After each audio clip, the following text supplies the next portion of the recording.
Hello everybody, and welcome to my impressions video for the Star Wars Battlefront beta. Now, this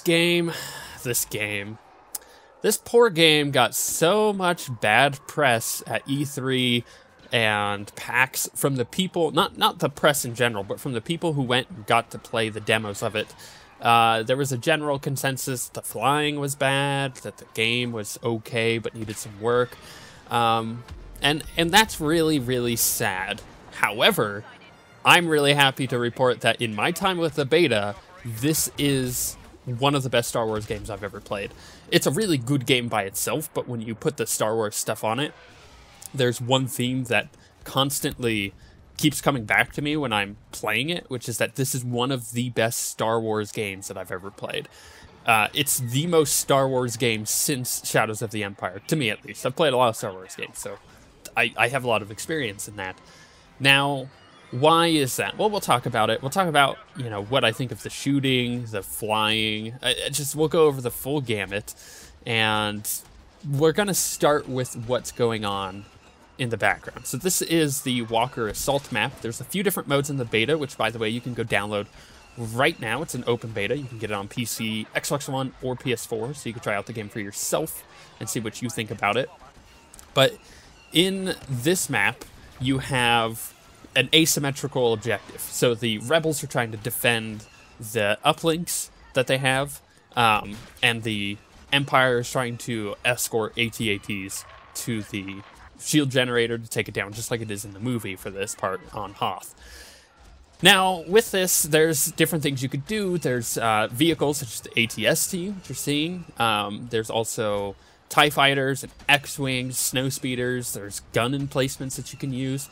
It's basically the movie scenes that you see, like, if you watch the Assault on Hoth, and you just turn it into a game, which again goes back to the Shadows of the Empire thing. If you guys ever played Shadows of the Empire, that was one of the most infuriating, but I would say, did it feel, yeah, it felt like a lot of fulfillment when you finally got that sucker done. But there was a part in that game where you were in the snow speeder and you had to do the tow cable and you had to spin that sucker around the AT-ATs. It was hard. It was really, really hard.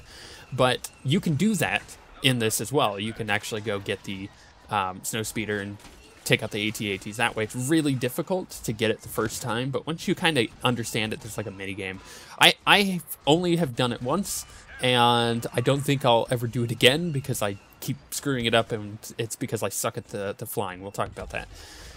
So I'm actually, aside from the flying, weirdly good at this game, and that's because the shooting is not what you would expect. It doesn't feel like Battlefield. I think, to me, it feels a lot like the Unreal Tournament pre-alpha that's going on, and because of that, I'm pretty solid with the shooting, just because I'm naturally, like, it feels right to me, just because I've been playing so much of that pre-alpha. But it also has, like, a hint of, like, the Mass Effect shooting in it, just the way that the guns feel, and there's not any, you know, massive amount of recoil when you're shooting a gun. I mean, you're shooting a freaking laser, of course there's not going to be recoil, but with the sniper rifle thing, we'll talk about that in a second, there is quite a bit of recoil. So, you know, there's a bit going on with the different gun types. But I mean, you're shooting a laser rifle, there's not going to be any reloading. I mean, you can overheat your weapon, in which case there is the heat bar that shows up, and you'll see it when I'm shooting, and if you hit R at the right time on that bar, it'll instantly reset the heat. So it's got like a skill-based thing going on with that. And then, like I said, there's no recoil. The cone of fire is fairly small. Hip fire is really accurate in general, but using the iron sights or scope, it does make the gun a lot more accurate. So there's a lot going on with the shooting, but generally it feels good. In fact, when me and Garrick jumped into the there's like a survival mode. It's a co-op survival mode. Think like Gears of War, you know, wave-based defense kind of thing. When we jumped into that and he shot his first blaster rifle, he said, "Oh, that feels good." And that was my response too. It's like shooting these weapons feel good. And because the feel is right, it just naturally works for me, and for whatever reason I can get a lot of kills with it. When it boils down to the other stuff in the game for shooting-wise, the vehicles I'm not super good with, but I do utilize them a lot, and they do help me get quite a bit of kills. So if you're that guy who's like, oh, the vehicles are cheap, you know, they shouldn't be in here, you should only do ground combat. Trust me, there are people who say this if you don't believe me. They believe that the vehicles are cheap and they're easy kills, and it's like, yes, they are. That's why you should use them. They're part of the game. You should. It would be like, you know, having your blaster rifle but never using it because you feel like melee attacks are better, you know. So there's that whole thing. Speaking of melee attacks, you can also switch to, if you pick up the power-ups, I'll talk about how that works. You can switch to Darth Vader or Luke Skywalker depending on what side you're playing on, and they're really, really powerful, just like you saw in the old Battlefront games. They come into the battlefield and they wreak a lot of havoc. I haven't been able to use them yet because of the power-up systems, so let's talk about that, right? So throughout the world, like if this was a Battlefield game, you would see different vehicles, like a tank or jets and stuff like that. You would just go jump in them and fly them, and then if they blew up, they would respawn back at their locations, and you get back in them. It's not that way in Battlefront. It's power-ups that spawn across the map, and you have to go get those power-ups, which is another thing that gives me that Unreal Tournament vibe. So you go get the power-ups, and then that's how you get into things. So you saw me like picking up power-ups in order to get into the ATSTs, and then you saw one for getting into the AT-AT. The AT-AT is a timed thing, so you can only be in it for a certain amount of time, but it's really, really powerful. And the reason they have the time thing is just so you're not sitting in it the entire time, because you're not actually controlling the AT-AT itself. You're just controlling the guns on it. The AT-AT has a set path that it is in. And you can jump in the guns and shoot people. There was a lot of speculation that all of the vehicles were on rails, so to speak, but that is not the case. It is just the AT-AT. You could get into the ATSTs, you can get into the X-Wings and stuff and fly around to your heart's desire. The aircraft, speak about that, yeah, I don't like the flying. It actually feels a lot like the Galactic Starfighter in Star Wars: The Old Republic, which isn't a bad thing, but the problem with it at the moment is in the beta, there is not a separate like slider for aircraft and other vehicles. So if you change the sensitivity for vehicles, it'll change it for the ATSTs, but it'll also change it for your aircraft. And the unfortunate part about that is you need so much more sensitivity when you're in the aircraft compared to the, you know, ATSTs or stuff like that. So it's really frustrating that you can't change that, and because of that, I haven't had a lot of experience with the aircraft, but you fly around with your mouse. That's how you're controlling it. Think of it like a joystick at that point. If you could just plug in a joystick, it would be a lot better, but the fact that you're using your mouse to move around is weird, because you definitely need that sensitivity a lot higher. So even if they just broke up the sensitivity sliders, it would be a lot better that way. So that's kind of like the general basis of the game, right? You've got your flight stuff, you have your stuff that you have on, you know, the ground combat, and then you have your objectives through the different kinds of maps. The other maps that are featured in the beta, there's not really anything special. They have a very limited amount of stuff. You have the co-op thing on Tatooine, which I was talking about, and then you have the Solist. It's like drop pods come down. You have to go defend the drop pod from the other team. It's not as big of a map as this one. And if you defend the drop pod, it pops out special power-ups that you can use. But the other team is meant to go and reclaim that drop pod. There you go. I mean, that's basically the gist of that map. It's my least favorite of the three modes. Like, I like the survival stuff co-op, because that's really fun to me. I like playing co-op in games like this. It reminds me of back when I was playing local co-op on the old Battlefront. Kind of the same concept there. And it evokes a lot of memories with that. But then, you know, you have the weird... I kind of want to call it capture and hold, but it's not really that. It's just capture and defend gameplay, and I'm not keen on that. It's not my favorite kind of gameplay. But this feels more like the old Battlefront games to me, so I'm really happy for this mode, which is kind of the more objective-based stuff. So, with that being said, let's talk graphics, because graphics are a big part of this game. So the game utilizes a technique called photogrammetry, And basically, you said this in Vanishing of Ethan Carter, that was kind of where it was most predominant, but basically it's when the artists take an image that they've, like a picture of an area, and they basically, in layman's terms, they put it on a 3D model, and it makes it look really, really good. So that way, hand-done textures aren't really a thing at that point. You know, you look at like concrete walls and other shooters, those are typically done by hand. It's very rare that you see a picture taken from the outside world put into a game as a texture. But this is the case with a lot of the stuff in Battlefront. Now, Vanishing of Ethan Carter ran fairly well for using that technique, and it made the game look really, really good.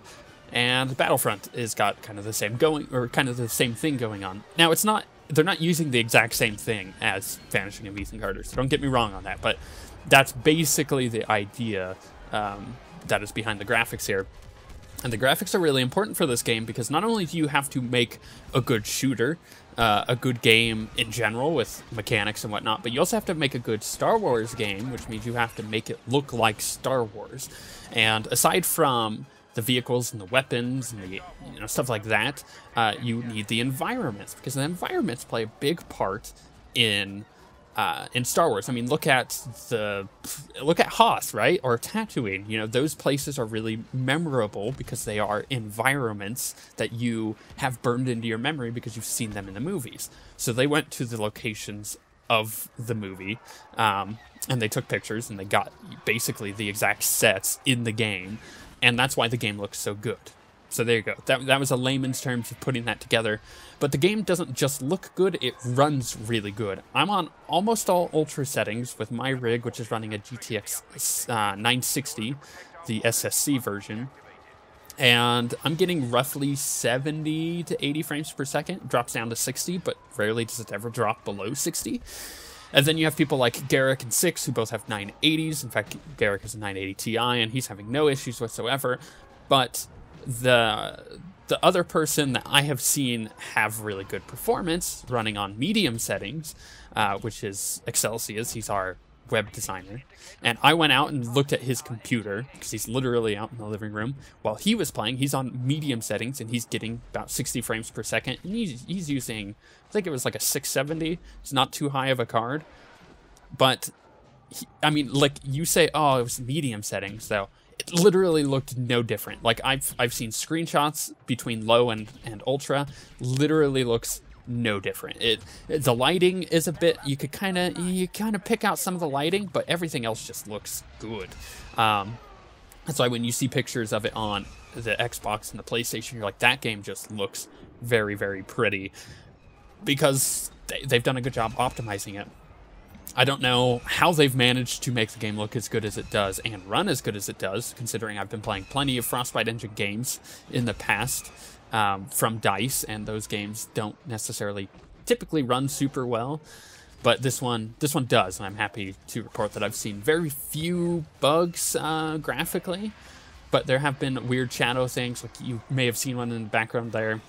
Aside from that, it just runs well, it looks good, and I have never had it crash and have never had any issues with it. So that's really good to report on the performance front. So if you're concerned about the game not running, go get the beta and try it out. You'll be surprised how well it might actually run on your computers.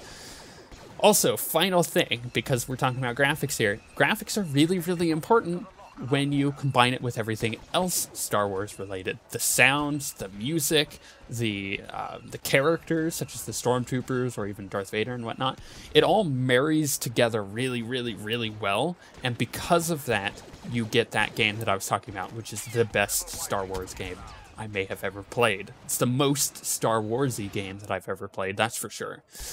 And for whatever reason, like I said, I'm really good at it. Now, when you complete a match, you get experience, you level up, you can unlock different blaster rifles, there's the card system in the bottom right. Not going to go too far into detail on that, obviously, because it may change before launch, but basically you equip certain cards like a thermal grenade or the sniper rifle thing that I have, which is really powerful, or the power-up, which is like a personal shield. You can also have ion, like projectiles that do more damage to your vehicles and shields and stuff. But overall, that's the game. You level up, you unlock this other stuff, you can equip it, And then you're more equipped for battle. You're obviously a bit more powerful than people who don't have it, so it's really powerful to go and get that stuff done. And the ranking up feels pretty good, but rank 5 is currently the highest rank in the beta, so I can't really talk much about that, which is why I've basically avoided it. Overall, my impression is that it's gonna be a good game, and I will be playing it when it comes out, and I would actually suggest it to people when it comes out. Unfortunately, it is also a DICE game, which means I will not be picking it up at launch because their launches are notoriously terrible and riddled with bugs. I will probably be waiting until a month or so after, probably like mid-December, to pick it up and play it. Maybe I'll even go watch the new movies and then get really inspired and go pick up the game and start playing it that way, just to avoid any of the launch bugs that they have and issues thereabouts. You know how DICE is. With that being said, though, we shall see you guys next time.